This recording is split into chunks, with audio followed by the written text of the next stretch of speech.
Coucou Barbara, vu que je t'en parlais dans une autre vidéo, je te présente Première arrivée, premier servi de Tomoko Omura aux éditions École des loisirs. Donc c'est un livre qui se tient dans ce sens-là, ce qui n'est pas très commun. Même les livres qui se lisent dans ce sens-là en général s'ouvrent dans l'autre sens. Mais voilà, c'est une originalité. Je te montre le début. Donc le début c'est ça. Première arrivée, premier servi.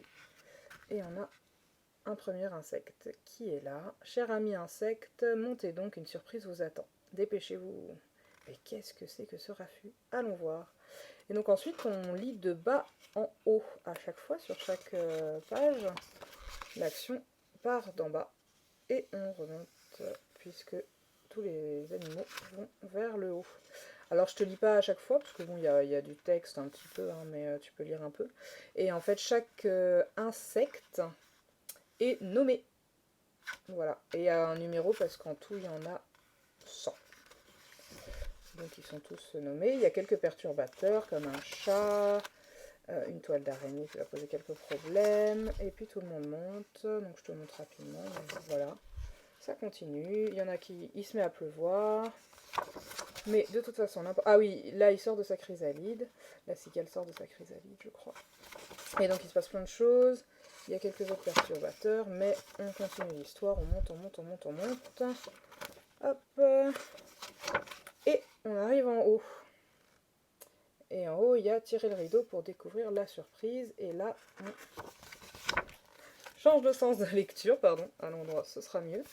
Oui, alors comme je le vois à l'envers dans l'écran, c'est pas ultra simple. Mais voilà, on change d'ordre. Et on se retrouve avec un rideau à tirer. Et derrière ce rideau, il y a une pastèque que tous les insectes peuvent manger. Du coup, je te montre la suite aussi. Donc à la fin, hop, ils peuvent ramener des petits bouts chez eux et ils rentrent.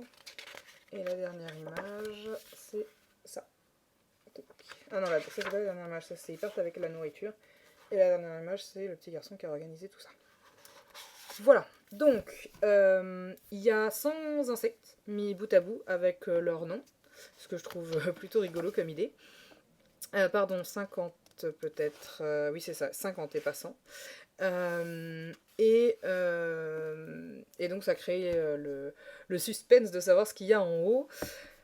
Et puis on tombe du coup sur une pastèque. Alors cet auteur fait ce genre de bouquin en général. Il y en a d'autres par exemple avec des voitures. Il y a une cinquantaine de voitures et de modèles de voitures toutes nommées, les unes après les autres, qui sont dans un embouteillage géant et qui klaxonnent et qui sont pas contents. Mais en fait quand on arrive au bout, il y a un œuf de dinosaure qui est en train d'éclore et un dinosaure qui s'en va. Voilà, alors c'est un format que je ne connaissais pas beaucoup, enfin que je vois assez peu, et une idée que je trouve plutôt originale et drôle. J'aime bien aussi le côté nommer les animaux, les insectes, etc. Parce que c'est un début d'apprentissage qui me semble fort sympathique, et tout ça dans une histoire qui est, ma foi, plutôt chouette. Voilà, bah écoute, c'était juste pour te présenter celui-ci. À bientôt, salut!